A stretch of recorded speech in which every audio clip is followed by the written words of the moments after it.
हराम के दाने जिंदगी में कभी लाएं, असर जरूर लाएंगे। सुन लियो कान खोल के, असर जरूर लाएंगे। 4 बीघे खेत में 4 कुंटल पैदा हो गया।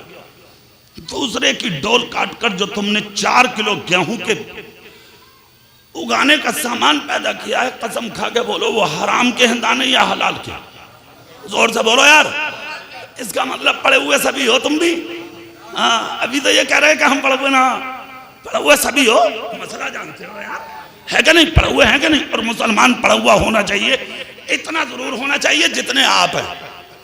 अरे मसला बता दिया तुमने, बोलो वो हराम के हैं या हलाल के? बोलो हराम के। अच्छा, ये मौलवी बैठे, इनसे एक मसला पूछो। शराब का एक कतरा अगर एक बाल्टी पानी में गिर जाए तो सारा का सारा पानी, जोर से बोलिए, पाक हो गया। अल्लाह अल्लाह, समझ गए? ये शराब का कतरा, वो हराम का दाना 4 किलो गेहूं 4 क्विंटल में आके मिल गया।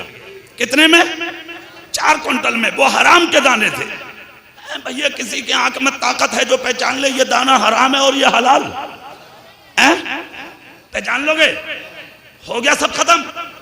अब तुमने उसे सुखाया, धोया, पिसवाया, आटा बन के आया, घर में रोटी बनी, तुमने खाई, बीवी ने खाई, औलाद ने खाई, खून पैदा हुआ, परवरिश हुई, और अगर औलाद ना भी हुई तो तुमने खाया, बीवी से मुलाकात हुई, बच्चा ठहरा, दुनिया में आया। वो हराम का खून जो पैदा हुआ था वो असर लेके बच्चा जमीन पे उतर गया। 25 साल की बेटी को पाला तुमने, परवरिश तुमने किया, कमा के तुमने खिलाया, अच्छा तुमने पहनाया, जवान हो गई, हाथ पकड़ के किसी गैर का भाग गई। अरे बोलो भाई, अरे वो पाकिस्तान की सीमा आके बैठ गई बिहार में, देखो। और लड़का भी ऐसा ऐसा जैसा जमीन से चूहा निकल के आया। क्या बात है, देखो तो यार, ना देखने का ना भागने का, कुछ हो तब भी ठीक। और अपने आप को बता रही है मैं मुसलमान हूं, 4 बच्चों को लेके आ गई। कसम खा के बोलो, क्या ईमान वाले की बेटी इस तरह औलाद की इज्जत से खेल सकती है? क्या मुसलमान औरत इस तरह अपनी इज्जत का सौदा कर सकती है? कसम खुदा की, फटा पुराना दुपट्टा ओढ़ के जी लेगी मगर नबी की शरीयत का नीलाम नहीं कर सकती। 4 बच्चों की माँ नेपाल बॉर्डर पार करके, बांग्लादेश पार करके हिंदुस्तान आ गई, और हिंदुस्तान में आके उसने धर्म परिवर्तन किया, गैर से शादी की, और गैर से शादी करके यहाँ की नागरिकता मांगने के लिए आज वो दर दर भटक रही है। अरे तू तो उस फातिमा की कनीज है, खुदा की कसम कि तुझे नागरिकता मांगने की कोई जरूरत नहीं है। गरीबी में मर जाती, तड़प तड़प के मर जाती, कयामत के दिन कुछ ना मिलता मगर फातिमा की सोहबत नसीब हो जाए। हो रहा ये 25 साल की बेटी निकल के गायब, थाने कचहरियों में तुम्हारे खिलाफ बोल रही है बेटी। एक जुमला मैं पूछना चाहता हूं तुमसे, पाली तुमने, परवरिश तुमने किया, सब कुछ तुमने किया, बेटी तुम्हारे खिलाफ क्यों गई? क्यों बोली? एक बात, 25 साल को तक बेटे को परवरिश तुमने किया, 50 साल तक शादी होके बेटे का चूल्हा अलग। अरे चूल्हा छोड़ो यार, खोपड़ी पर लट घुमा रहा। ईमानदारी से बताओ ये नंबर आया क्यों? आया क्यों? तो आप एक ही बात कहेंगे साहब, सुन लियो बहुत गौर से, मौलाना साहब लड़का गलत है। क्या कहोगे? अच्छा कोई आदमी ऐसा भी दिखे तुम्हें जो ये कहते कि ना जी मैं गलत हूं? ना, हिम्मत ही ना पड़ती। हिम्मत क्या ना, तेरा नफ्स इतना मोटा हो गया भाई साहब क्या वो तुझे इजाजत ही नहीं देता कि गलत को तू गलत कह रहे ना, कहोगे नहीं तुम। सुनो, आप कहेंगे मेरी बेटी गलत, मेरा बेटा गलत, मगर हम कहते हैं सुन, ना बेटा गलत ना बेटी गलत, ये तो है उससे पूछ लिया जाएगा, हिसाब हो जाएगा। सबसे पहले गलत है तू, ना हराम खाता ना ये दिन देखने मिलते।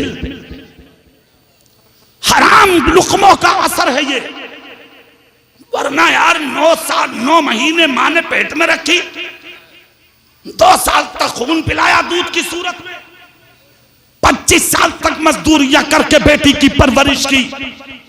आज वो थाने में कह रही है ये मेरा बाप नहीं, ये मेरा भाई नहीं, ये मेरी माँ नहीं। मोबाइल पे आज वीडियो बना के फेसबुक यूट्यूब पर वो वायरल कर रही है कि मुझे अपने भाई से जान का खतरा, अपने बाप से जान का खतरा। आखिर क्यों हुआ ऐसा? तो वजह सिर्फ एक है और वो ये है कि जब तक हराम से बचोगे नहीं, जब तक इज्जतों की हिफाजत होगी नहीं, जिस दिन हराम लुक्मों से कदम पीछे कर लोगे, तुम्हारी बेटियां फटा दुपट्टा ओढ़ के जी लेंगी, मगर तुम्हारी इज्जतों का सौदा कभी नहीं कर सकती।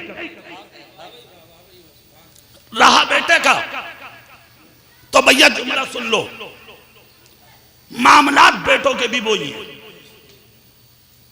पहले खुद सुधर जाओ, पहले खुद अच्छे बन जाओ, पहले खुद ठीक हो जाओ, पहले खुद नबी के गुलाम बन जाओ। जिस दिन तुम ठीक हो जाओगे, खुद ब खुद तुम्हारी औलादें ठीक हो जाएंगी। जोर से बोलो, जोर से। और जब तक तुम ठीक नहीं होगे, सीधे रास्ते पर नहीं आओगे, जब तक औलादें सीधे रास्ते पर नहीं आएंगी, तो माँ बाप की जिंदगी का असर उसकी औलाद पर जरूर जाता है। इसलिए आपको चाहिए, अगर आप चाहते हैं हमारी औलाद अच्छी बने, बेटियां भी अच्छी, बेटे भी अच्छे, तो पहले आप अच्छे बनिए, पहले खुद ठीक हो जाइए, पहले हराम लुक्मों से बच जाइए, गद्दारियों से रुक जाइए, गलत रास्तों से तौबा कर लीजिए। जिस दिन आप गलत रास्तों से तौबा कर लेंगे, उसी दिन खुद ब खुद आपकी औलादें आपके लिए अच्छी हो जाएंगी। आज देख रहे हैं आप, पूरा पाकिस्तान मुंह उठा के देख रहा है सीमा की तरफ। उसका शौहर सऊदी में है, हैदर नाम है उस शख्स का। वो कमा कमा के अपनी बीवी को खिलाता, अपने बच्चों के लिए डालता, और बीवी अपने घर से निकल के, यानी कि आज वो हिंदुस्तान की जमीन पर बैठी है। और जानते हो आई कैसे? पबजी खेल के, पबजी खेल के। सोचो, हालात देखो यार, कितनी अच्छी बात किसी एक मौलाना ने अपनी तकरीर में कही थी, अल्लाह उम्र में बरकत दे। वो बोला कितना अच्छा होगा कि बेटियों के हाथों से मोबाइल छीन लो और इनके हाथों में सीरत फातिमा की किताबें दे दो। जोर से बोलो भाई, सुभान अल्लाह। समझ गए आप? अपनी बेटियों से मोबाइल छीनो, सीरत फातिमा की किताबें दो। आज तो बेटियों के हाथ में 20-20, 25-25 हजार का मोबाइल, और कोई ये कहने वाला नहीं कि तेरा मोबाइल का काम क्या है, तू करेगी क्या, किस लिए चलाती है, किससे बात करती है। अरे यार, आप खुद सोचे, जब किसी से बात करने की औरत को इजाजत है ही नहीं अपने महरम के अलावा, तो फिर मोबाइल का औरत पे काम क्या है? खुदा की कसम, ये जिंदगी मेरे रसूल की बेटी की थी। आप देखें कि सारी जिंदगी गुजर गई, मगर कभी रसूल की बेटी का चेहरा किसी खैर मर्द ने नहीं, अहमद लगा लगा के चादरें ओढ़नी सैयदा ने, कभी शिकवा ना आया, कभी शिकायत नहीं की। और जब अली के घर में आई, तो खुदा पाक ने उस फातिमा के कदमों की बरकत अबू तालिब के घर में ऐसी दी कि कयामत तक दुनिया अपनी औलाद को भूल जाएगी, रसूल के नवासे हुसैन को नहीं। अरे जोर से बोलो ना भाई। पैदा हुए बच्चे कयामत तक दुनिया नहीं भूलेगी। आ गई घर में अली के, लाजवाब जिंदगी, खुशगवार जिंदगी, बेमिसाल जिंदगी, भूखी भी रही, प्यासी भी रही, फटा भी बहना, पुराना भी बहना, फाकों पे फाके हुए, 3-3 दिन तक चूल्हे ना जले, मगर कभी शिकवा ना किया। और मौला अली भी ऐसे ही, सुभान अल्लाह। हाँ, आप तो पूरा पूरा दिन रास्तों में बतिया रहे हैं बैठे हुए, और इसी जुगाड़ में है कि कहीं तुक्का लग जा। तुक्का, अगर किसी की डोल पे बैटरी रखी है तो वही उठा के भाग गया। हाँ, किसी का रेडियो रखा वही ले गया, चप्पल रखे वही उठा के भाग गया। तेरा हो जा बेड़ा गर्क। कोई आदमी है तो क्या अल्लाह की रहमत पर यकीन नहीं है, भरोसा नहीं है तुझे? याद रख, जो रब पत्थर के अंदर कीड़े को रिस्क देता है, तो क्या वो तुझे नहीं देगा? तू तो अशरफुल मखलूकात है, 18,000 मखलूक में सबसे अफजल तू है। जब वो कीड़े को देता है तो फिर इंसान को क्यों नहीं अता करेगा? जरूर मिलेगा, मगर उसकी रहमत से लो लगा ले। समझ गए? लो लगा ले। अपने लुकमों को हराम मत बनाओ, हलाल बनाओ और रब की रहमत से लो लगाओ। मौला 70 लुकमे नहीं चाहिए, 3 चाहिए मगर हलाल चाहिए। जब ऐसा खाओगे, ऐसा पियोगे, ऐसी जिंदगी गुजारोगे, तुम मर भी जाओगे मगर तुम्हारे नाम दुनिया में रोशन रहेंगे। समझ गए? आप मर जाओगे, अगर बेटियां भी हैं उनकी भी इज्जत बचेगी। जोर से बोलो भाई। और बेटे हैं उनकी भी इज्जत बचेगी। बोलोगे नहीं जोर से? बेटियों की भी इज्जत बचेगी और बेटों की भी, चाहे तुम मर जाओ, कुछ भी हो, चाहे तुम बाहर रहो, कहीं भी रहो। समझ गए आप? चंद चीजों का ख्याल रखो। तकरीर पूरी हो रही है मगर सुभान अल्लाह जल्दी बोल दो। हराम मत खाओ किसी भी हाल में नहीं। अगर हराम खाओगे तो उसका असर तुम्हारी पुश्तों में घूमेगा, तुम्हारी नस्लों में घूमेगा, उसका असर तुम्हारे सजदों तक जाएगा। सजदों की लज्जतों को खुदा उठा लेगा। एक चीज। दूसरी चीज ये, अपनी जिंदगी में झूठ को निकाल कर बाहर करो। किसको निकाल के?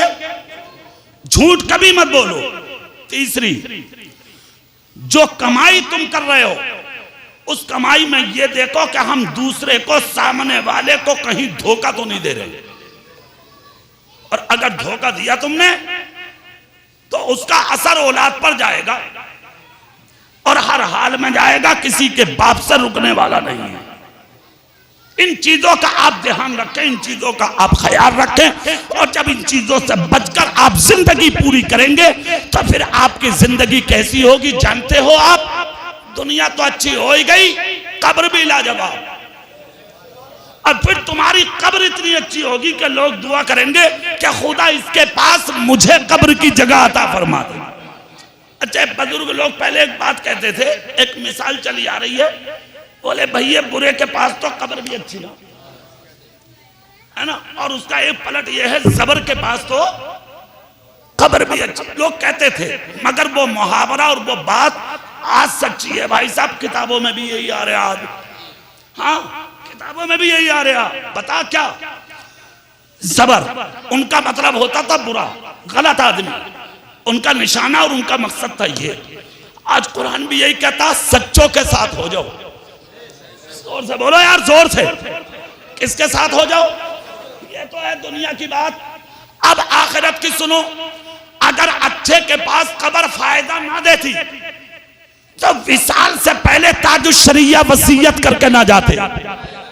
हुजूर ताजुश्शरिया ने विसाल से पहले फरमाया था, ऐ लोगों, जब मेरा विसाल हो जाए तो मेरी कब्र किसी अल्लाह वाले के पास जाकर बना देना, इसलिए कि अगर मैं इस लायक ना भी हुआ तो अल्लाह वाले की सोहबत मुझे बचा के ले जाए। अल्लाह अल्लाह। आप जानते हो किसने कहा? ताजुश्शरिया ने कहा। मुझे बताओ, जब ताजुश्शरिया के जुमले ऐसे हैं तो फिर हमें कैसा होना चाहिए? कौन ताजुश्शरिया? खुदा की कसम, जिसके इल्म का जवाब नहीं, मर्तबे का जवाब नहीं, बुलंदी का जवाब नहीं, तकद्दुस का जवाब नहीं, सब कुछ खोकर अपनी जिंदगी को गुजारिए। और चलते चलते एक जुमला हजरत इमाम आदम अबू हनीफा का सुन लीजिए, पूरी ताकत से सुभान अल्लाह बोलकर दिखाइए।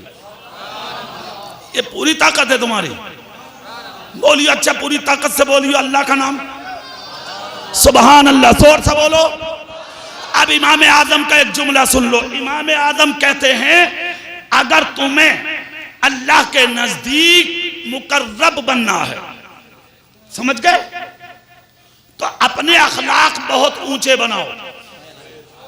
जोर से बोलो भाई, अखलाक बहुत ऊंचे बनाओ। और दूसरी जगह हजरत इमाम आदम कहते हैं, अपनी रूह को कुछ खिलाओ। पूछा गया इमाम आदम अबू हनीफा से, और पूछने वाले कौन है? इमाम मोहम्मद। हुजूर, रूह कैसे खाएगी? कहा, रूह की ग़िज़ा है तक़वा, परहेज़गारी, अल्लाह की इबादत। ये चीजें हैं। इन चीजों की तलकीन फरमाई हमारे बुजुर्गों ने, हुक्म दिया हमारे बुजुर्गों ने। अरे भाई, दुनिया है, यहाँ तो हम और आप अपने घर में रह रहे हैं। अगर तुम बीमार भी हो जाओ ना, बीमार भाई साहब, तब भी दिल लगे तुम्हारा, है ना?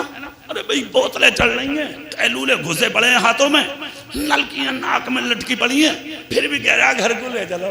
क्या लेगा तू घर? बीमार पड़ा, नलकी जड़ी पड़ी है, तेरे बोतलें लग रही हैं, कैलूला घुस रहा हाथ में, घर को ले। क्या रखा घर? क्या करेगा घर? बोले बाबा मौत भी आ गई तो अपनों में मर जाऊंगा। इतने प्यारे हैं अपने। घर इतना याद आया तुझे, कभी कब्र याद नहीं आई तुझे? सोचा कभी कब्र के बारे में? याद रखिए, खानदान है जिनके बीच में रह के जी लेते हो, वो कब्र है जहां कोई नहीं है। अभी चंद दिन पहले कारी नासिर की वालिदा का इंतकाल हुआ, अल्लाह मग़फ़िरत फरमाए। बहुत अच्छी थी, बाकिरदार थी, बाअखलाक थी, यहां तक कि उनके बेटे हाफिज हैं, हाफिज नासिर साहब, मगर उन्होंने कभी गांव के हाफिजों में इम्तियाज नहीं रखा। जहां मिली सबके चेहरों पे सरों पे हाथ रखा उन्होंने, अल्लाह उनकी मग़फ़िरत फरमाए। आज कब्र में लेटी हैं वो, हाफिज फैज आलम के वालिद आज कब्र में लेटे हैं वो।